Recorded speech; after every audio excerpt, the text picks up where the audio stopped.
The reason why I think it's important to talk about Todd is because Todd's entire adult life really has been framed because of the type of car he grew up in as a child.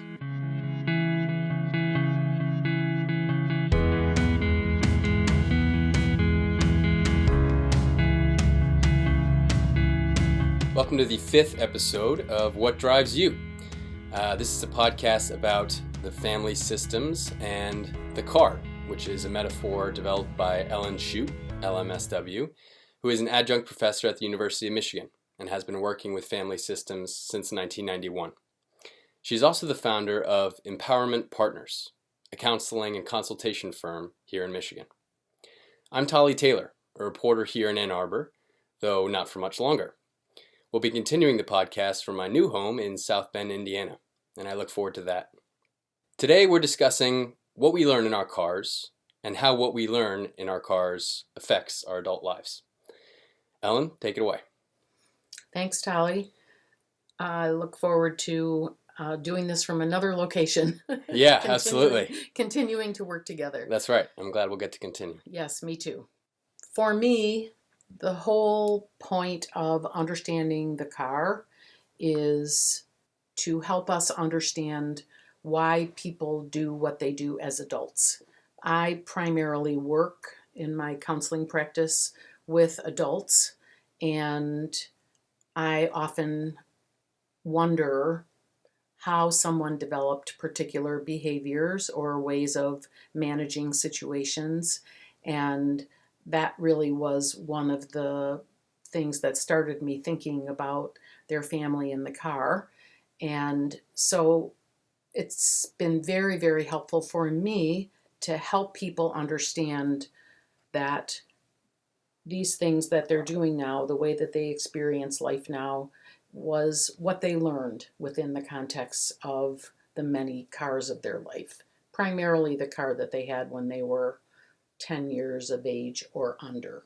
Or for some people, they felt like they didn't really have a car. They maybe moved from place to place and had to develop their roles and their sense of themselves without the structure of a car, but still develop that way. And so I like to help them understand that even no car is sort of a car, because life gives us a frame for which to decide who we are and then act that out. Yeah, before we get started with the different examples that you've come up with, and these are all not the real names, and like you said before the podcast started, they're sort of an amalgamation of different characteristics and experiences that you've witnessed, right? Yes.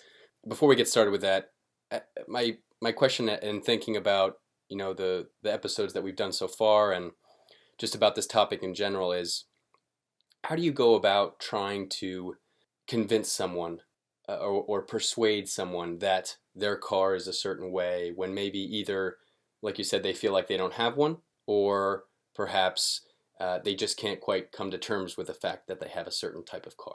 So I don't ever try to convince anyone of anything. My role is to be the person that goes, oh, I get it. And that's why. I bet that's where you learned this. And for adults that I work with who have cars now that have children in them, I also speak in that same, what I think is a very compassionate way about, I wonder how that child might be making sense of what's going on around them. How do you think they feel? It's never about having someone own up to negative stuff. It's much more a curiosity and a wondering about how this might have happened, and how understanding that makes today so much more easy to comprehend. And when we can comprehend it, we can say, oh, there that is. There it is again. There I am reacting that way again.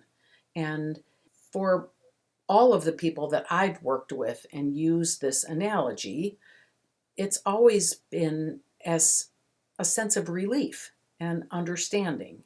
It's never been about having to carry the burden of something that they find to be negative. Right. Not necessarily about labels. Right. So does that mean that someone could leave weeks of counseling with you thinking that they have whatever, a real car, whatever it may be, whereas back where you're sitting, actually, this person has a perfect car. But so the point is not necessarily to convince them of that. It's just to help them sort of flush out why certain things might have been this way, why another way, things like that. Right. So when I work with someone who has currently or grew up in a perfect car, and we could talk about one of those people to start this off, I don't ever label the kind of car it was a perfect car. Okay. That's simply for us here to understand different ways that cars perform. But I don't ever talk about someone coming from a perfect car unless I start saying to them, so it sounds like you maybe grew up in a car that had a lot of shoulds. Oh, for sure. We had to do this and we had to do that, and everybody's shoulds is a whole different list depending on their car. And then I say to them, how was that for you? And very often the response I get is either, oh, I just never thought about it, that's just what we did, or B, it was really hard for me to have to be perfect all the time. Yeah. And so then they may say the name. Sometimes we have enough conversation about it that depending on my relationship with them and how I think it would be for them, I say to them, sometimes I talk about cars like that as being the perfect car. And I say, would that word fit for you? I always do that. It's not for me. It's always about how it fits for them. So sometimes they say, yeah, I never thought of it like that, but that's exactly what it was. It was the perfect car. Okay, sorry to get bogged down in the sort of nitty gritty, the day to day of this, but it is interesting for me just to learn about. Final question about this. So it sounds like they talk about it really through the descriptors of it, not necessarily through the labels. Yes. Do you actually prompt them in their first session with the different types of cars, or does that come out slowly, or maybe not at all? So I don't prompt them at all with the different types of cars. I prompt them at some point early on about that there was a car and that there is a car now. Okay. And I say, so I think of families sort of like a car. And my role with my clients is to be really egalitarian and conversational, and I'm always asking for their feedback on any words that I may use or descriptors that I may use. And I just said it, but I'll say it again. I say, does that feel right to you? And sometimes people say exactly, and sometimes people say no. And I say, so what might feel more right to you? That way of describing it. And the whole point of talking about the car is to give them a starting point to begin to think about the interactions that happened when they were growing up. That makes sense. Okay. Yes. Sure. It's just a starting point. Okay. So let's jump right into what you've outlined here. Should we start with Todd, this divorced man in his 50s? Sure. So let's start with Todd. The reason why I think it's important to talk about Todd is because Todd's entire adult life really has been framed because of the type of car he grew up in as a child. Todd grew up in a chaotic car, meaning that he was one of several children. He never really knew who was going to be in the driver's seat. His parents both worked. They were both very busy, but they were very unattentive to the children and the children's needs. And he talks a lot about having to raise himself and how many things in his childhood he felt went unnoticed, good things and difficult things, and it was really painful for him. He felt his primary feeling was that he didn't matter. As he developed, he believed that when he became a grown-up, and I think that we all have fantasies about that on some level, he was going to matter. He learned as a child how to be somewhat charming and manipulative in order to try to maintain safety in his car growing up. And he used those skills and met a woman in college and married her, and they then began to create their own car. Because of Todd's childhood, he was always looking for acknowledgement. For different people, acknowledgement means different things, but for Todd, acknowledgement was about validating that he was good, he was important, he was smart, he knew what the right things were. And so that's what he was looking for, and he used his charm in order to create that for himself in his marriage. He got married, he and his wife had 2 children, and what they ultimately created was what I refer to as the controlled car. And the reason why this was a controlled car is because of Todd's deep, deep need to be acknowledged and be right and be validated. And so Todd made the rules in the car. Todd thought that he knew what was right for everyone. And part of this car was that Todd became this very critical kind of parent in his attempts to make sure that his children were all right and doing what they were supposed to and thinking that he was smart and powerful. He became a very critical parent. And very often we see parents like this who may be more critical. A dad like this may be more critical with their son than with their daughter, and that was the case in this family. So Todd's son, who was the oldest child, which sometimes adds another layer of burden for a child, is to be the oldest. Todd's son felt tremendously criticized growing up. Todd grew up feeling not noticed. Todd's son grew up feeling like he would like somebody to not notice him because everything that he did was under a magnifying glass and subject to Todd's response, which the son interpreted as negative and critical. Todd's belief about what he was telling his son was that he loved him so much and he wanted him to be just the very best that he could be. And so it was an unfortunate effort by the parent that turned out to have a negative result in the child. So just the first question that jumps to mind from this is the fact that Todd grew up in a chaotic car, and yet what he produced in his own family car when he was older was a mixture of controlled and perfect car. So the first question for me is, have you noticed, is there any more likelihood in, a chaotic car creating a perfect car, or do perfect cars tend to create controlled cars? Is there any sort of switch that tends to, because initial thinking for me would be that people who grow up in chaotic cars produce chaotic cars, right? That's what they're most likely to produce. Is there one most common type? No, I don't think so. And the interesting part of this is that Todd's wife also grew up in a chaotic car, but Todd's wife's way of managing that was to become this tremendous caretaker and just try to make sure people were happy and to get attention in that way.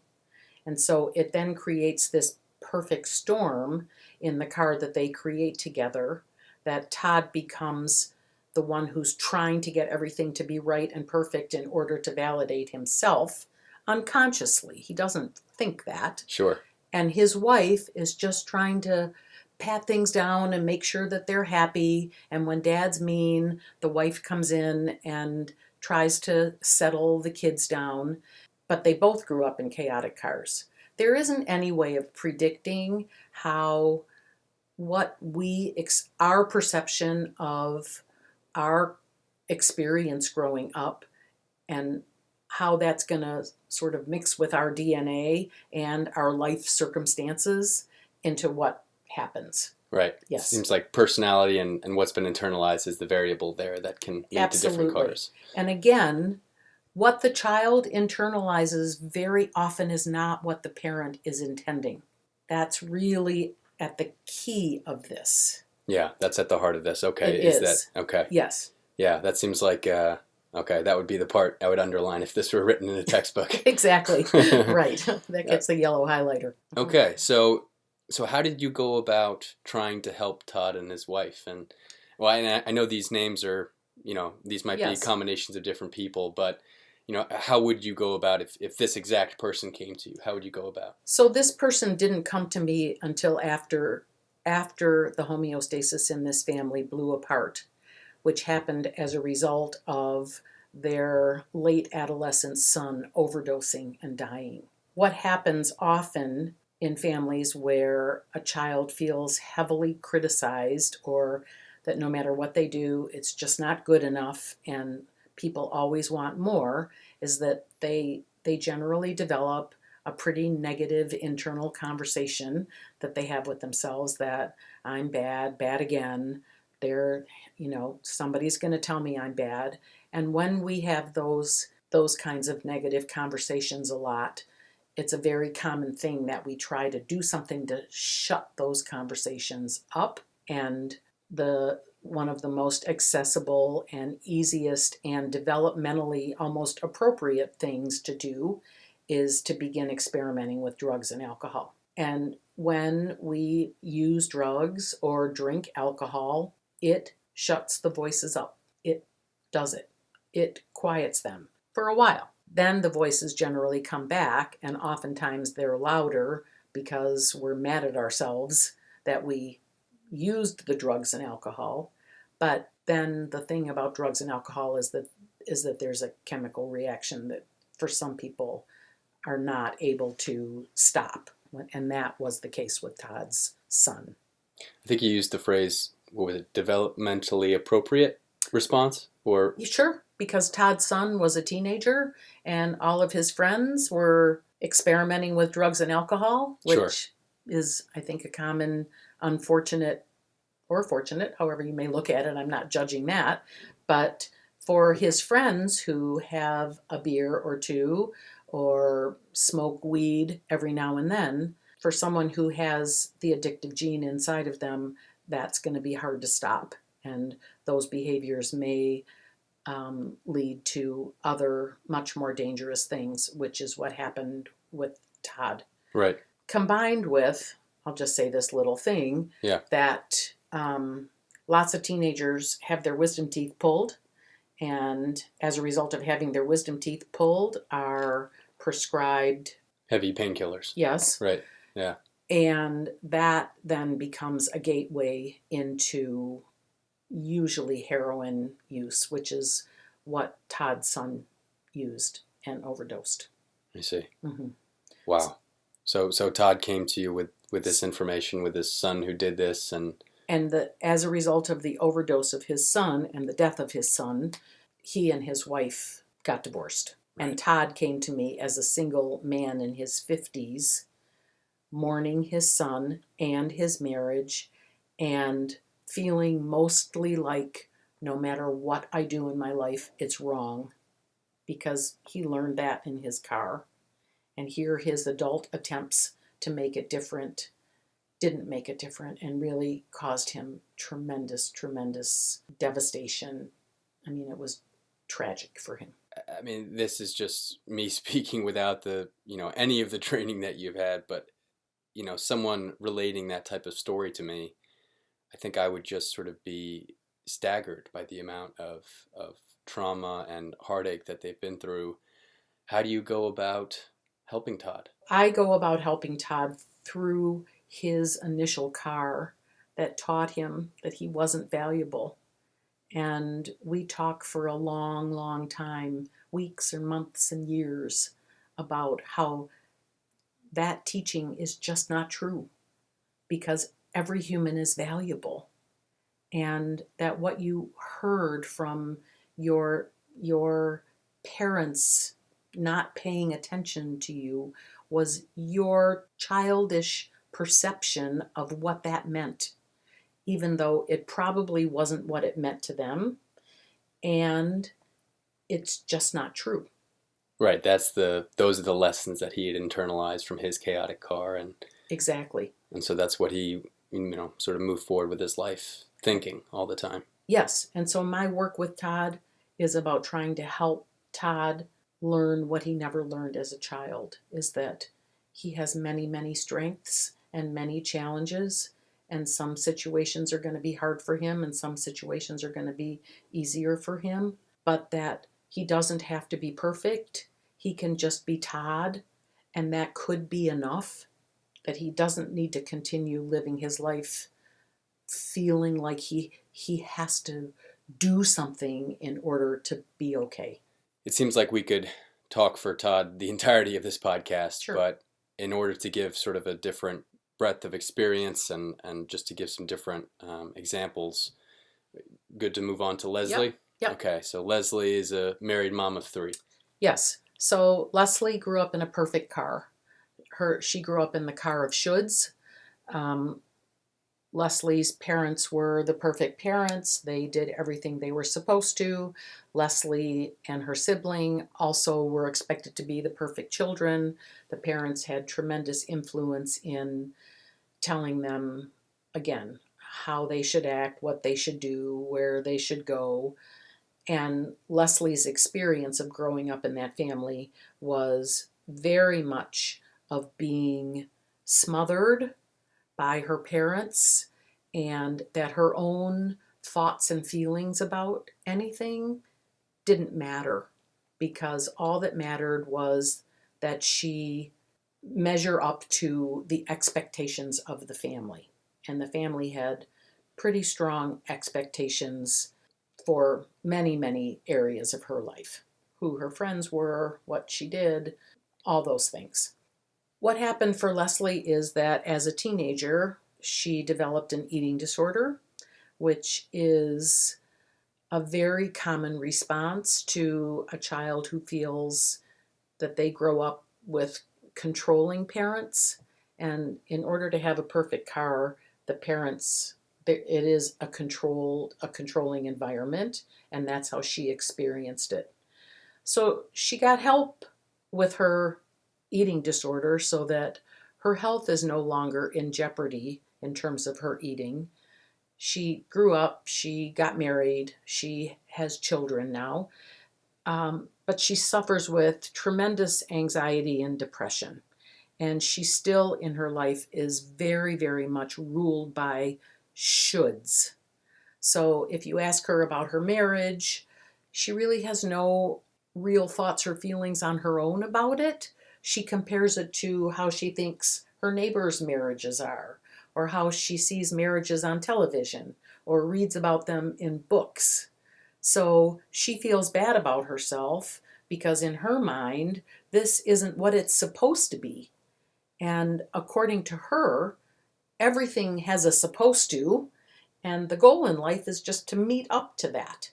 And neither she nor her husband nor her children ever really do meet up to that, because that is just how her mind was formed.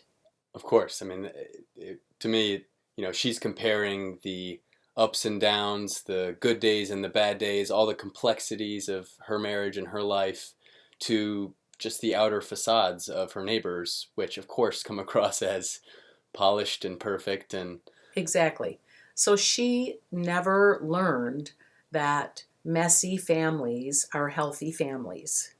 It's interesting because her family now is somewhat of a messy family because her kids just don't really go along with all of their mom's sort of neuroses, and they often say to her, "Mom, it's good. We got it. We're all set. Like, this is fine." But she just lives with constant distress because the negative thoughts in her head are all about that she's just not enough, not good enough, not rich enough, not pretty enough, not thin enough, not smart enough, doesn't have the enough husband, doesn't have the enough children. And that is almost obsessional for her. And she has a hard time recognizing when she gets into that place of circular negative thinking like that. That all comes from what she learned in her car growing up. It must be agonizing and exhausting. Agonizing, exhausting, and I'll just add my own little caveat here. In our society today, what we do for people like Leslie is we give them medication. Right. Okay? Yeah, that's a good caveat to add. Yes, and we want to we want to reduce her anxiety and her depression, so we're going to give her some medication. And I believe that medication is really important for a lot of people, but I also believe that you have to understand what this is about that's going on for you, and to be able to develop your own ways of purposefully stepping yourself out of your negative thinking. Yeah, of course, because you're just treating the symptom with the medication. Exactly. Right. So this whatever she is, this amalgamation of people that you've worked with, Leslie comes to you. How do you help her through this now that you've described everything that she's dealing with? So very much like Todd, I'm about understanding these emotional processes that happen for her, the feelings in her body and the thoughts in her head. And I relate those always to what she learned in her car. And very often there's this element of not truth to what people learn in their car about the actual real world.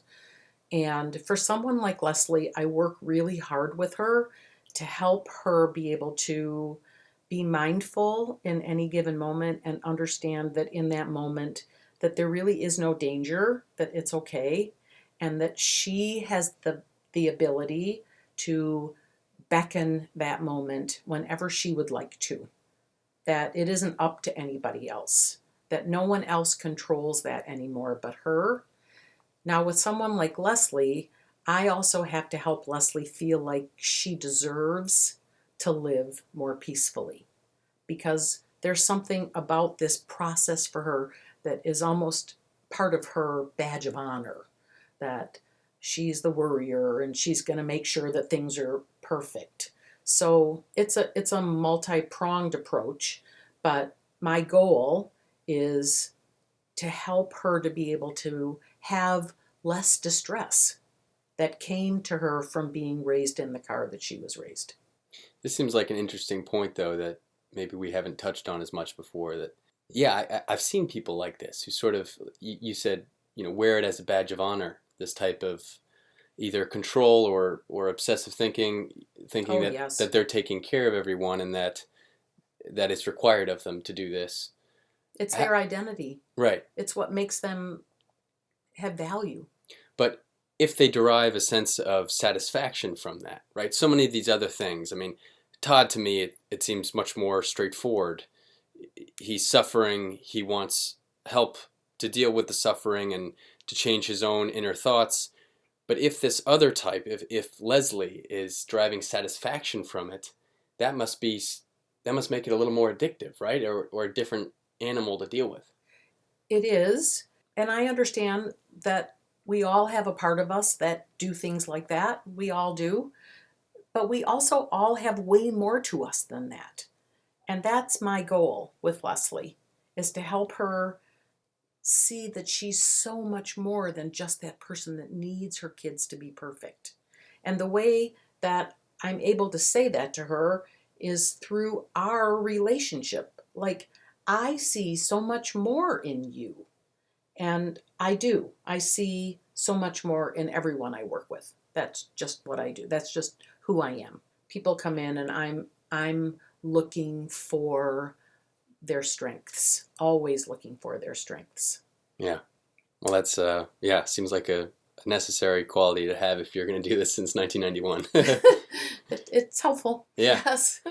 So if it's all right, let's Sure. jump on to Jeff and Lisa, who Yes. are a couple in their late 40s, Yes. married. So I want to talk about Jeff and Lisa because they're the kind of couple that is really working to create something different for their family. They each grew up in controlled cars of some kind. Neither one of them felt appreciated they knew that they both wanted to do something different for their children. And so they're trying really hard to have a real car. So they have 2 kids. And their children at this point are teenagers. One of their children has a pretty substantial learning disability, and the other child seems to be more typically developing educationally and learning. Both of their children are reasonably well adjusted and well connected in their communities. But this is a really important example because it would be so easy in their car for their child with learning disabilities to get that label that there's something wrong with me or I'm not as good as my sibling. But they have worked really, really hard to help their child come to think of himself as not bad, but unique. And that kids who learn like this also have brains that are much more inventive and creative, and how the world really needs more kids like you. So to make him feel special, while the other brother can also feel special by doing what it is that he does that may be more typical, and in that is this messiness where both of these boys get to talk about how they feel, about life in general. The son with the learning disabilities, even though his parents try so hard to help him not see it as a negative, it's impossible for him to go to school every day and not get negative feedback. It's just impossible. So the car is messy dealing with his feelings about that, and the car's messy in their advocating for him and not tolerating that he doesn't get services that he needs.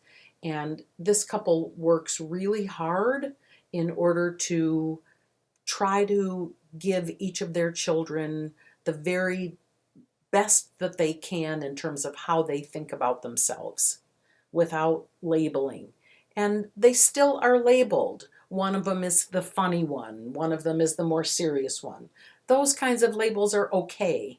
It's just when there's a measurement of who's better, or who matters more, those are the kinds of things that aren't okay. These are also 2 working parents that need to work in order to do what they have to in their lives, and they're tired and they're exhausted, and they share the driver's seat in this car. Very egalitarian. Since these boys were infants, they both did what they needed to in order to raise them up, and they continue to do that as a couple. Now you can imagine that this couple is very connected, because they have really put their heads together and come up with a mutually agreed upon mission that their children are going to feel okay about themselves, even when the rest of the world tells them something different.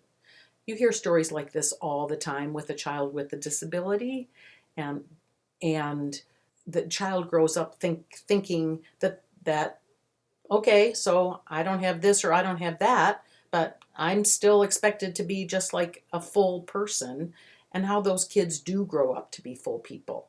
But when you think about the parents in that and what parents need to overcome from the environment and how that's messy and how that brings a lot of feelings, and the car becomes a place where all of that is possible to be processed and talked about and ultimately grown from. That's the goal. It seems like the challenge of creating a real car in a situation like that with a child who is receiving so much negative influence from school and peers and things like that, from everything outside the car, to keep it real inside their car must be all the more difficult. Very difficult. And you can't do that unless you have a real car, because the difficulty draws forth so much emotion in everyone, And the car has to be a place for all that to be talked about. So what exactly do they, I don't want to minimize what you do or your effect on Jeff and Lisa, but it sounds like they've been doing this since the kids, they've been so connected since the kids were born. What is it exactly that they're looking for when they come to you? So they came to me about their son with the learning disability. He was getting bullied and they were worried about him. And as they begin to describe the way that he's treated and their philosophy, and they don't, of course, use those words, they tell me about incidents and what they've done. Again, it then becomes my place to say to them, you guys are amazing that you have the kind of strength and the fortitude while working so hard to provide and do what you need to as human beings to work this hard to make sure your child gets what you believe your child deserves, which, and you're right about that. So my job with so many clients is to help them to know that they are awesome. And it's easy to get discouraged and to sort of want to give up. But when somebody tells you that what you're doing is so phenomenal, and I say to people, I work with other people for years and can't get them to be able to do things like this. Your children are so lucky to have you. Your son is experiencing difficulties in the world. And with your response to him, he's going to now know how to manage difficulties in the world for his whole life when he's beyond his learning disabilities stage. And there just isn't any better teaching than that. And so that makes people feel good. And very often they come for a little while and they feel good and they do well for a while. And then I hear from them in 3 months or 6 months or next year when something else has happened because they've gotten back to a discouraged place.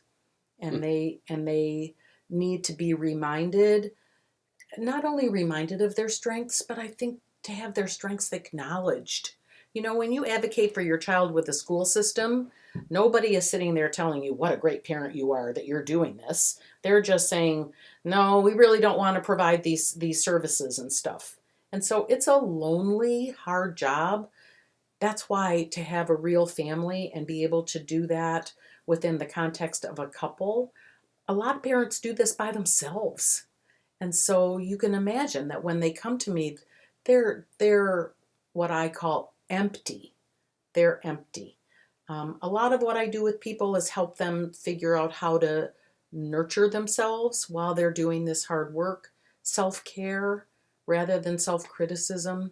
And it really helps. So to me, that seems like that would be a very different experience. So, if you're helping someone with a chaotic car or a controlled car or a perfect car, you have your thinking cap on the entire time, trying to help, draw out different things from them and get the full picture from them. With someone, with a couple like this that comes to you with a real car, it seems like you can take off your thinking cap and instead just stand up and give them a round of applause. What is that like for you? Is it a very different experience? It's not, because their distress is the same as anybody else's distress. It just comes from different combination of circumstances and indicators. When we get discouraged and down on ourselves and feeling like nothing we do matters and I'm so tired, I don't know how I can do this for another semester kind of thing with my child, it brings up all of our own negative thoughts and beliefs. So it's not really that much different at all. Okay. Yes. All right. Yeah. Well, there you go. Is there anything else you'd like to add about Jeff and Lisa right here? Is there anything before we wrap up this episode? I don't think so. I think that, I guess I just want to say that all cars are difficult. There's no such thing, there's no easy way out of it.